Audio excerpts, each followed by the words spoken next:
Right, so my last little session then is going to be for the current year. And the process for the current year is pretty much the same. Okay, so it's the same entries we made to beginning of year. You just got to be a little bit more specific. Right, so main heading, or the first of the main headings, those IFRS 3 remeasurements. So it doesn't matter if you bought the sub 2, 3, 4 years ago.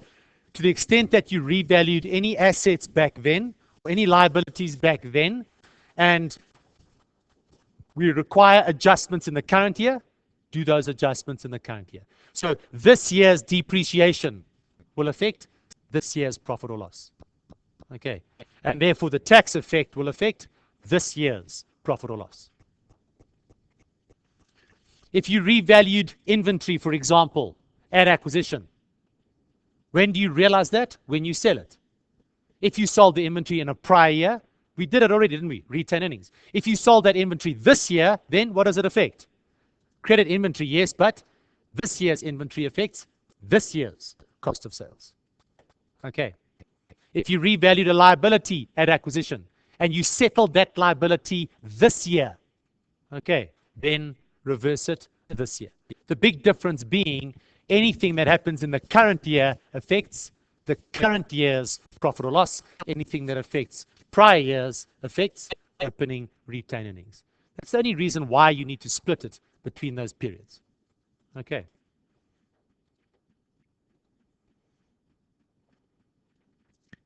NCI share. Well, now you're not giving NCI a share of profits from a previous year. You're giving them their share of profits from the current year. Not so. So don't take the opening balance minus the closing balance of retained earnings. Okay. Take the profit for the year. All the income minus all the expenses. Right. If you want it, I'll give you a little anagram there. I call it PATAP. Profit after tax. And then just take note if there are preference dividends after preference earnings as well. Okay? And then what do? We give NCI their percentage. But careful now. Go back a page and ask yourself, did any of those entries that you see there affect the profit or loss of the current year? The answer is yes. That affects profit or loss. That affects profit or loss. Debits make your profit smaller. Credits make your profit bigger. Okay. So to the extent that any of those IFRS 3 adjustments made your profit bigger or smaller, add or subtract.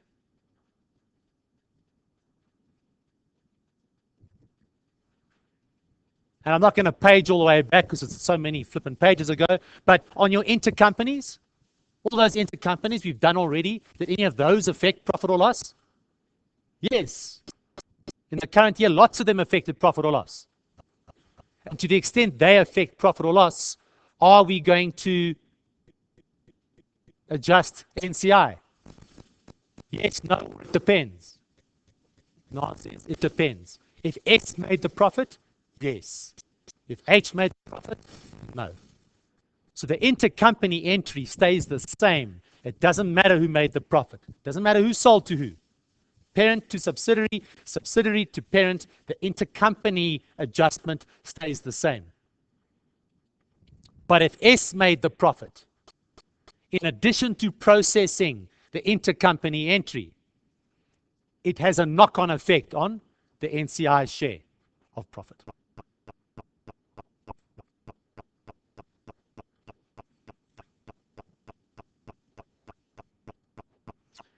Just like we gave NCI, this is in the period since acquisition to beginning of year, their share of every individual reserve, okay? We give them their share of every individual OCI item. Okay, so if there's a reval surplus OCI in the sub in the current year, give NCI a share. Okay, if there's a mark-to-market adjustment in OCI in the sub in the current year, give NCI a share.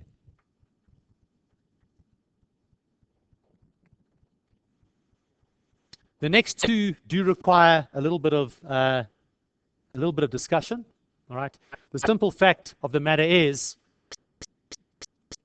where there are transfers from one reserve to another reserve in the subsidiary, we need to reduce those transfers by the NCI share. Okay, so there I've said it. If you want, you can just learn it. All right, but that I'm sure means precious little.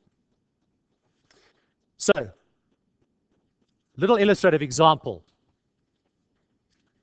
If you look at a statement of changes in equity, all right, you're going to have a retained earnings column definitely, and let's say we've got a reval surplus column. All right. And let's say we've got opening balance, retained earnings, I don't care, and reval surplus, let's say I've got an opening balance of 100,000. Now, let's say in the current year, our subsidiary sold its revalued land. If a company sells a revalued asset, what do they do with the reval surplus on that asset? And typically what they do is they transfer it in the statement of changes in equity from one reserve to another. So let's say that was 20,000. The reval surplus on the land that the sub sold was 20,000. What the sub would have done is transferred 20,000 out of reval surplus into retained earnings. Okay, we refer to that simply as a transfer, or more specifically, a transfer in equity. Right, doesn't affect profit or loss, doesn't affect OCI. Can you see that? The entry, literally, the entry for that was debit reval surplus, credit retained earnings.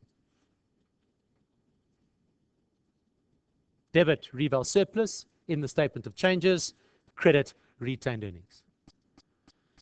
20,000, 20,000. All right.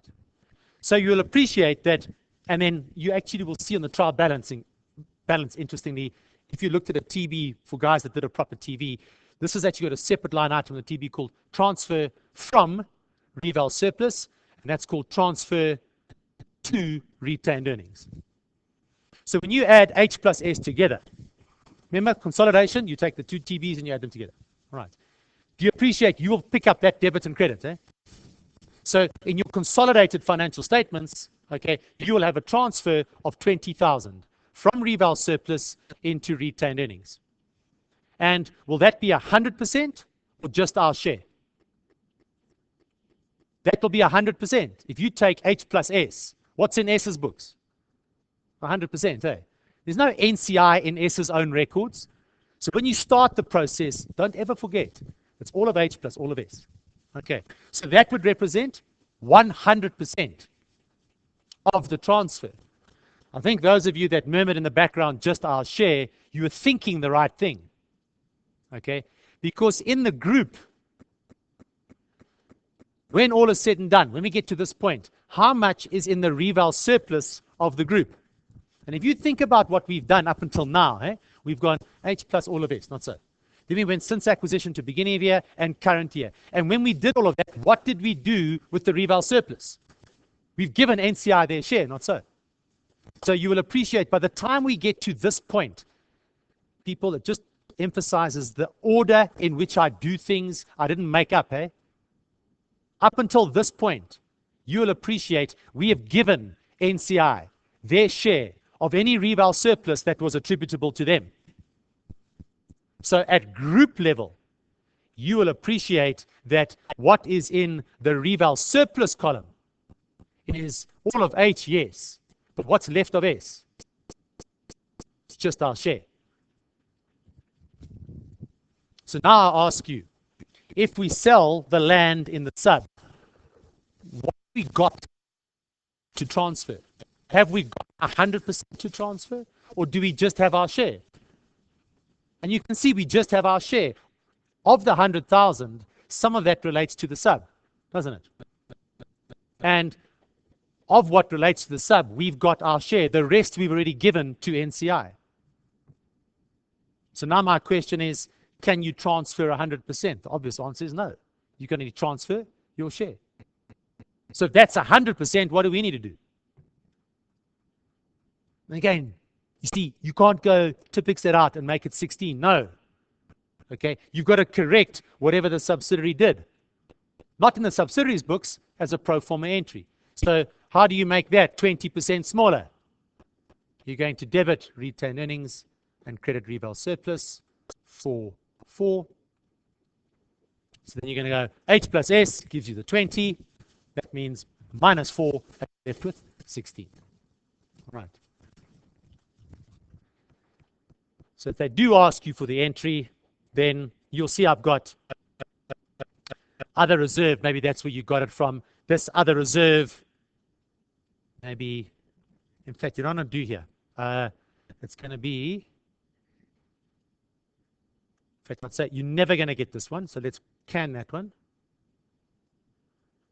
And this will either be reval surplus for you guys, or it's going to be a mark-to-market reserve. Quite honestly, those are the only two that I can think of that will happen. Okay.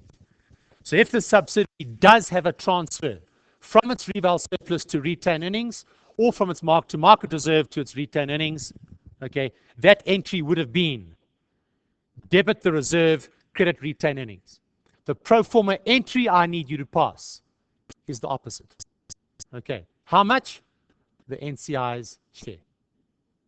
And then that will leave us with our share. In an exam, I can just tell you, then you say, well, that doesn't make sense and it's confusing. Here's an incentive just to freaking learn it then. Okay, half, whatever number times by a percentage, half. Okay, there, it's worth 2 marks. Take it or leave it. Right, very nearly done. Next entry I've got is kind of 2 entries in one. I just teach it like that because students tend to get it, and your NISA does it that way as well. It is dividends, right? If there's a dividend declared in the current year or paid in the current year by the subsidiary, in the subs books, they're going to go debit dividends. You happy that statement of changes in equity? It makes your retained earnings smaller. And they're going to credit bank, or I suppose they're going to credit a payable being shareholders for dividend. Depends if the dividend's paid or declared. Let's make that $100. In H's books, they would go debit bank, or if it was only declared, they would debit a receivable of sorts, correct? And they would credit dividend income. That's in profit or loss. And let's assume H owns 80% of S. That would be for $80. So I think off the bat you can see there's an intercompany in there. Okay, a dividend was paid by S to H. So let's eliminate that first and foremost. So what we will do is we will debit the dividend income of 80.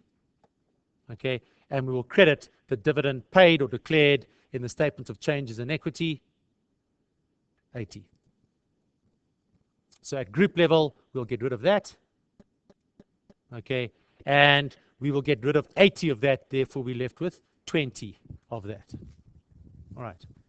And if we left it like that, where do you take dividends out of? Retained earnings, not so. But if you look at it carefully, who does that 20 relate to? The parent or to NCI? It relates to NCI. And we've established already that the NCI's share of retained earnings should be where? In the NCI column. Okay, so let's take that 20 out of there. It shouldn't be in dividends. Where should it be?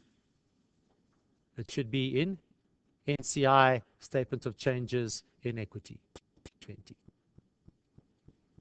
Okay, so be my guest and show us 2 entries. You can.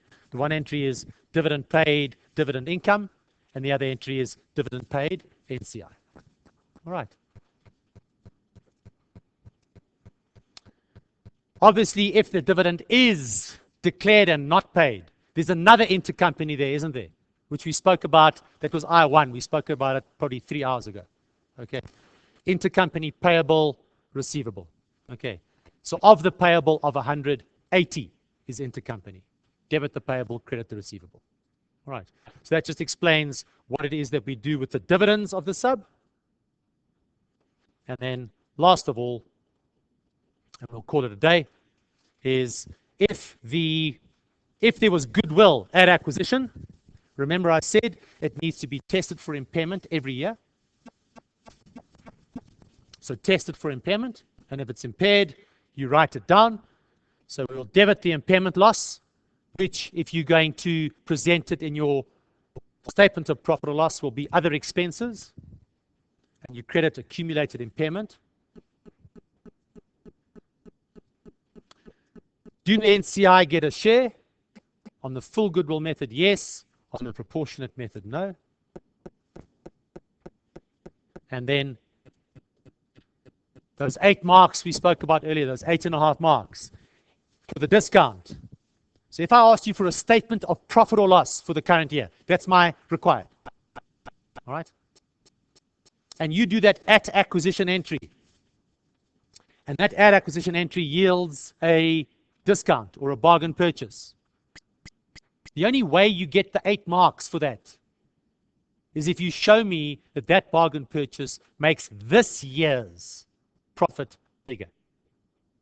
And I'm just so worried that you're going to leave it out. You're going to forget about it in your at entry. So I just built into my process. Okay. Every time you'll see in all this, I keep going back to my at entry. Did I revalue assets? Okay, depreciate them. Did I get goodwill? Okay. Tested for impairment. Did I get a discount? Realize it. Okay. And where you will present it in your statement of profit or loss is in the line item, other income.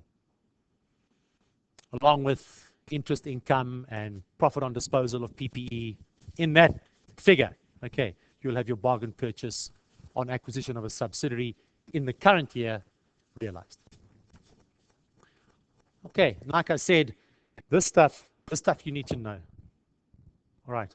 So as a CTA student, right, you'll see what I've done for you here is I've got a little illustrative example. Just show you where it is. Just page on. Oh my goodness.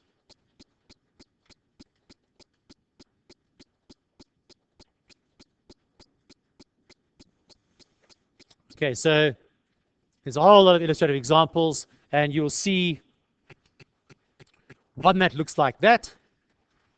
And basically, it's a case study where I show you consolidation. And what you'll see in that is I've done. So I've given you the trial balance of P, the trial balance of X.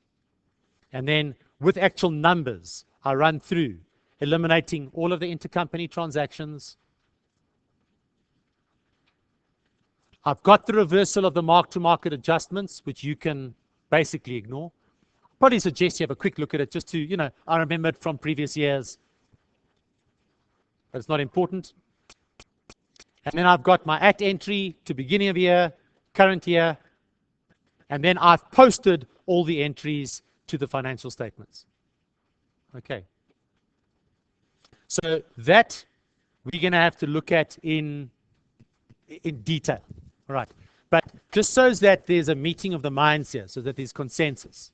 All right.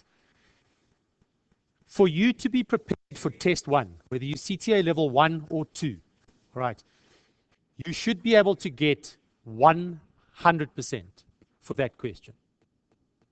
So I spoke, those of you that listened to the little talk I gave a week or so ago that were here, but CTA assumes that you've passed undergrad. Okay, at CTA level 2 assumes that you've passed level 1. Right, now I know that's not the case for everybody. So I know some of you took that opportunity to leapfrog straight into level 2. All right, and that choice has been made. So don't cry about it now. It's happened. It's done. Whether it was the right call or the wrong call, you got to move forward. I appreciate also some of you might have done this paper. You might have done it 3-4 years ago. So you've said, geez, like that guy's covered the whole of 3rd year in one lecture. All right, I have. And unfortunately, I can't make any excuses for it. It's just that is the expectation. All right. So what you need to understand is you've got to do that question. And you've got to see that you can get everything in that question. You've got to know where every single number in that question comes from. Because as a level 2, right, that's worth 30%. Okay? And if you and that 30%, I'm saying that's the easy 30%. You've got to get all of those marks on offer, and then build on the rest to get you to 40 and then to 50. Right? And I get criticized for a lot, but I'm here to tell you like it is. Okay, so I'm not trying to say, don't worry, everything's going to be okay. If you were out of your comfort zone, you say, shit, I didn't know any of that stuff. Okay, you've got to understand, you've got to work harder than the guy that already knows that stuff. Okay, so you've got to find extra time outside of class time to perfect this. I'll go through it with you once. I will do that. Okay, but I'm going to assume, okay, that is the knowledge that you have. And what this session here was just a recap on that's where you should be. Okay, if you're not there, get there fast. All right. Because we build on this. Those guys that have done the leapfrog to level 2, you will get questions where, where there's stuff that is completely overwhelming. You have to understand me when I tell you. You've got to perfect this first and then build on that. Because if you focus on the highly technical stuff without getting this right, okay, you can never really come to terms with the highly technical stuff. Okay, so later on in the year, we're going to be your question at the break. I was asked the question about the investment properties, and the leases and the intercompany financial assets. Will that come in test 1? No, it won't come in test 1. Okay, will it come in your year-end exam? Absolutely, it'll come in your year-end exam. But when we do those trickier intercompanies, they will all be based on the basic principles that you've learned over here. And if you haven't learned them, then honestly, it's just going to go way over your head. If you have learned them, we will build on that. Okay, that's a very important lesson, right? Because otherwise, it just simply gets overwhelming. All right, so that is there for you, okay, to have a look at. I know you've got another session today, but I would like you to have a look at that. I will certainly go through it in class. But if you can have a look at this, run through it on your own beforehand, I think that would be to all our advantages. All right. I know the guys that I had for FAC4764, it's the same example. You've done it before. Okay. I've used the same example for God knows how many years. But basically, it's got all the basics in it. Okay. And just make sure that you are au fait with all the basics. Right. But sort of from week 2, week 3, let's make it. From week 3, right, I've got to move forward on the assumption that everyone in this room or everyone listening to this, okay, would be able to pick up that question if I just changed the numbers. Say I took that question and doubled the numbers and I said, right, there's your question, right? You could get 100% for it in like double quick time. Okay. All right, so that's what I'll leave you with. Thank you for your ears, and I'll see you on. I can see you before that again. But anyway, I'll see you soon. Check out the pacer.